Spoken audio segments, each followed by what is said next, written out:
Once again welcome to my channel surprising films world. Friends, आज मैं आपके लिए लाया हूँ 2016 में आई एक south Korean action horror film की कहानी, जिसे IMDb पर 7.6 की रेटिंग हासिल है। कहानी की शुरुआत होती है एक हाईवे को दिखाने से, जहाँ पर हमें एक मिनी ट्रक आता हुआ दिखाई देता है। एक जगह उसकी अच्छी तरह चेकिंग करने के बाद उसे जाने दिया जाता है। ट्रक का ड्राइवर उन लोगों से पूछता है कि आखिर इतनी चेकिंग क्यों की जा रही है, जिस पर वो बताते हैं कि आगे एक प्लांट के अंदर लीकेज हुई है, जिसकी मुरम्मत का काम जारी है और वो बहुत जल्द ठीक हो जाएगा। फिर वो ट्रक वाला वहाँ से चला जाता है। फिर अचानक फ़ोन उठाने के चक्कर में उसका ध्यान जैसे ही हटता है, उसे अपनी गाड़ी के नीचे किसी चीज़ के आने की आवाज़ सुनाई देती है। फिर जब वो गाड़ी रोक कर नीचे उतरता है, वो देखता है कि एक हिरन उसकी गाड़ी के नीचे आकर कुचला गया है। फिर वो थोड़ी देर देखने के बाद उस हिरन की परवाह किए बगैर वहाँ से चला जाता है। फिर हम देखते हैं कि अचानक से वो हिरन हरकत में आ जाता है और देखते ही देखते खड़ा हो जाता है। लेकिन हैरत की बात ये थी कि अब उसकी आंखों का कलर बदल चुका था, जो यकीनन किसी आने वाले खतरे का सिग्नल दे रहा था। फिर यहाँ पर सीन शिफ्ट होता है और हम एक आदमी को देखते हैं जिसका नाम सियोक वो था, और वो एक फर्म में फंड मैनेजर था, जिसकी हाल में ही डिवोर्स हुई थी और वो अपनी बेटी सुआन और बूढ़ी माँ के साथ एक फ्लैट में रहता था। ऑफिस में काम ज्यादा होने की वजह से काफी दिनों से वो अपनी बेटी को टाइम नहीं दे पा रहा था, और इसी वजह से ही उसकी वाइफ भी उसे छोड़ गई थी। फिर जब एक रात वो ऑफिस से घर लौटता है, वो अपनी बेटी के लिए एक गिफ्ट लेके जाता है, लेकिन वैसा ही गिफ्ट पहले ही उसकी बेटी के पास पड़ा हुआ था, जो लास्ट बर्थडे पर उसकी मॉम ने उसे दिया था। वो अपनी मॉम को मिस कर रही थी और अगले दिन उसकी बर्थडे भी थी, और वो अपने डैड से कहती है कि मुझे मॉम के पास लेके चले, लेकिन सियोक उसे अगले हफ्ते ले जाने का वादा करता है, जिस पर वो नाराज हो जाती है। फिर वो जिद करने लगती है कि मुझे अपनी बर्थडे मॉम के साथ ही सेलिब्रेट करनी है। फिर थोड़ी देर के बाद वो दोनों सियोल स्टेशन पर पहुंच जाते हैं, जहां से उन्हें बोसान सिटी जाना था। वहाँ बहुत सारे लोग उस ट्रेन में सवार हो रहे होते हैं, जिनमें से एक कपल सेंग हुआ और उसकी वाइफ सियोंग, और एक हाई स्कूल की बेसबॉल टीम जिसमें एक लड़का योंग और उसकी गर्लफ्रेंड जिन ही भी शामिल थे। फिर हम दो बूढ़ी बहनों को भी देखते हैं जो बोसान जा रही थी। थोड़ी देर के बाद सियोक और उसकी बेटी भी ट्रेन में चढ़ जाते हैं और अपनी सीट्स पर जाकर बैठ जाते हैं। ट्रेन सियोल स्टेशन से बोसान जाने के लिए तैयार खड़ी थी। फिर हम देखते हैं कि एक डरी सहमी लड़की अचानक से उस ट्रेन में दाखिल हो जाती है, जिसे कोई भी नहीं देख पाता, और वो एक जगह जाकर छुप जाती है। फिर जब ट्रेन को ग्रीन सिग्नल मिल जाता है तो ट्रेन का असिस्टेंट सभी दरवाजों को बंद कर देता है और ट्रेन अपनी मंजिल की तरफ बढ़ने लगती है। अभी सब लोग बहुत पुरसुकून दिख रहे थे। अभी तक तो सब कुछ ठीक चल रहा था, लेकिन एक बहुत बड़ी मुसीबत आगे उनका इंतजार कर रही थी, जिसका किसी को अंदाजा भी नहीं था आखिर उनके साथ होने क्या वाला है। ट्रेन को निकले अभी थोड़ी ही देर गुजरी थी कि उस डरी सहमी लड़की के जिस्म में अजीबो गरीब निशान बनना शुरू हो जाते हैं और वो डर से कांप रही होती है। फिर वो लड़की लड़खड़ाती हुई उन सभी लोगों के बीचों बीच गुजरती हुई आगे बढ़ रही होती है। हैरत की बात ये थी कि किसी की भी तवज्जो उसकी तरफ नहीं थी और वो थोड़ा आगे जाकर एक जगह गिर जाती है। अब यहाँ पर मूवी में ट्विस्ट आता है। जब एक असिस्टेंट लड़की वहाँ पर आती है तो वो इस लड़की को तड़पता देखकर घबरा जाती है। फिर वो मदद के लिए किसी को कॉल करने लगती है। इससे पहले कि उसकी किसी से बात हो पाती, वो लड़की अचानक से खड़ी हो जाती है। असिस्टेंट लड़की जैसे ही घूम के उसकी तरफ देखती है तो वो लड़की उस पर हमला कर देती है, क्योंकि अब वो एक खतरनाक ज़ॉम्बी बन चुकी थी। फिर वो ज़ॉम्बी लड़की उसकी गर्दन पर हमला कर देती है, और जब वो दोनों लोगों के बीच आगे बढ़ रहे होते हैं, सब उन्हें देखकर चौंक जाते हैं। फिर अचानक से वो दूसरी लड़की भी देखते ही देखते ज़ॉम्बी बन जाती है। फिर यहाँ पर उस कैबिन में अफरा तफरी मच जाती है और वो दोनों ज़ॉम्बीज़ लड़कियाँ बच्चे बाकी लोगों पर हमला कर देती हैं। अब ट्रेन में लोग पागलों की तरह वहाँ से भागने लगते हैं। अब उनमें से बेशतर तो ज़ॉम्बी बन चुके थे। दरअसल पूरे शहर में एक खतरनाक वायरस फैल चुका था, जिससे पूरे मुल्क में अफरा तफरी फैल गई थी। लोग पागलों की तरह एक दूसरे को मार रहे थे। अब दूसरी तरफ हम बहुत सारे इन्फेक्टेड लोगों को देखते हैं जो उन पर हमला करने के लिए तड़प रहे होते हैं। जब ट्रेन अगले स्टेशन पर पहुंचने वाली होती है तो ट्रेन का ड्राइवर सबको इन्फॉर्म करता है कि हमें ऊपर से ऑर्डर आए हैं कि ट्रेन इस स्टेशन पर नहीं रुकेगी। तभी उन मुसाफिरों में से एक आदमी को गुस्सा आ जाता है और वो उस ड्राइवर से झगड़ने लगता है। फिर जब वो ट्रेन उस शहर में पहुंचती है तो वहां पर बहुत सारे लोग उस ट्रेन पर हमला कर देते हैं। ट्रेन के अंदर बैठे सभी लोग बाहर का मंजर देखकर बुरी तरह डर गए थे। फिर आखिरकार ट्रेन का ड्राइवर स्पीड को बढ़ा देता है और ट्रेन वहां से बोसान की तरफ निकल पड़ती है, क्योंकि बोसान ही एक ऐसी जगह थी जहां पर अभी तक वायरस नहीं फैला था और वहां पर एक भारी तादाद में आर्मी पहले से मौजूद थी जो हर तरह की हंगामी सूरत हाल से निपटने के लिए तैयार थी।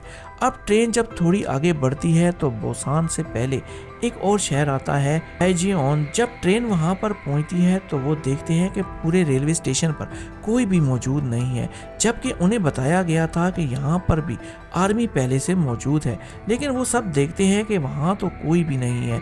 फिर आखिरकार वो सभी इस स्टेशन पर उतरने का फैसला करते हैं। फिर ट्रेन वहाँ पर रुकती है और वो लोग चुपचाप नीचे उतरना शुरू कर देते हैं। फिर जैसे ही वो रेलवे स्टेशन के एरिया से बाहर निकलने लगते हैं उनकी नज़र वहाँ पर खड़े बहुत सारे आर्मी वालों पर पड़ती है और वो जैसे ही उनकी तरफ बढ़ते हैं वो ये देखकर सबके होश उड़ जाते हैं कि वो सभी अब ज़ॉम्बीज़ बन चुके थे और वो उनको नीचे उतरता देखकर उनकी तरफ भागना शुरू कर देते हैं। अब वो सभी लोग उल्टे पांव वापस ट्रेन की तरफ भागने लगते हैं और उनमें से बेशतर ज़ॉम्बीज़ बन जाते हैं। बाकी के बचे चंद लोग, जिनमें सियोक, उसकी बेटी और कुछ लोग बड़ी मुश्किल से अपनी जान बचाकर फिर से उस ट्रेन में चढ़ जाते हैं और एक बार फिर वो ट्रेन वहां से अगली मंजिल बोसान सिटी के लिए निकल पड़ती है। रास्ते में एक जगह सेंगहुआ भी अपने साथियों को बचाते बचाते उन ज़ॉम्बीज़ की जद में आ जाता है और काफ़ी देर वो उन ज़ॉम्बीज़ का मुकाबला करते हुए वो भी एक ज़ॉम्बी बन जाता है, लेकिन इसने अपने साथियों की जान बचा ली थी। फिर हम देखते हैं कि जब सियोक और बाकी के बचे चंद लोग अपनी जान बचाकर बाकी बचे लोगों के पास पहुंचते हैं तो वो लोग उन्हें अपने से दूर रहने का कहते हैं। उन्हें लगता था कि शायद इनमें से कोई इन्फेक्टेड होगा और हो सकता है कि थोड़ी देर के बाद वो ज़ॉम्बी बन जाए और हम सबको भी ज़ॉम्बी बना दे। वो उन्हें अगले कैबिन में जाने का कहते हैं। फिर मजबूरन सियोक और बाकी के चंद लोग जो बड़ी मुश्किल से अपनी जान बचाकर वहां तक पहुंचे थे, सभी को आगे के बने एक कैबिन में भेज दिया जाता है और पहले कैबिन में बैठे लोग अंदर से लॉक कर देते हैं। उन्हीं में दो बूढ़ी बहनें, जिनमें से एक अब ज़ॉम्बी बन चुकी थी, उसे देखने उसकी दूसरी बहन उन ज़ॉम्बीज़ के सामने बंद दरवाजे को खोल देती है।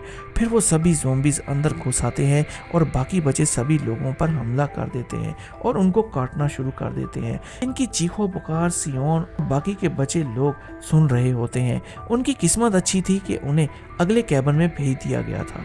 ट्रेन का ड्राइवर कंट्रोल रूम से मुसलसल रब्ता करने की कोशिश कर रहा था और उन्हें बताने की कोशिश कर रहा था कि हम बुसान स्टेशन पर पहुंचने वाले हैं, हमें वहां की सूरत हाल बताई जाए, लेकिन कोई भी उनकी बात का जवाब नहीं दे रहा होता। अचानक से एक झटके से ट्रेन रुकना शुरू हो जाती है और सब घबरा जाते हैं। ट्रेन का ड्राइवर देखता है कि आगे ट्रेन की पटरी पर कुछ ट्रेन की बोगियां गिरी पड़ी हैं, जिसकी वजह से वो इमरजेंसी ब्रेक लगा देता है। अब ट्रेन का ड्राइवर सबको इन्फॉर्म करता है कि हमारे पास दो ही रास्ते हैं, एक तो ये कि हम यहीं बैठकर मदद का इंतज़ार करें या फिर हिम्मत करके नीचे उतर के दूसरी तरफ खड़ी एक ट्रेन में चढ़ जाएं।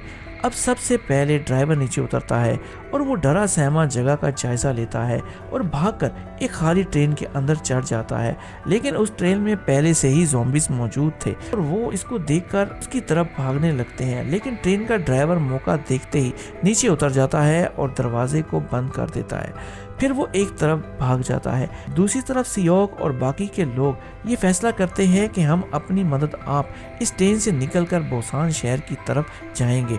फिर वो सभी उस ट्रेन से नीचे उतर आते हैं और वहां से बाहर की तरफ भागने लगते हैं। ट्रेन का ड्राइवर अब एक ऐसे एरिया में पहुंच गया था जहां पर ट्रेन के काफी इंजन खड़े हुए थे। उनमें से अक्सर के अंदर तो ज़ॉम्बीज़ मौजूद थे, पर उनमें से एक इंजन खाली था जिसके अंदर वो ड्राइवर घुस जाता है और उस ट्रेन के इंजन को स्टार्ट करके बाहर ले आता है।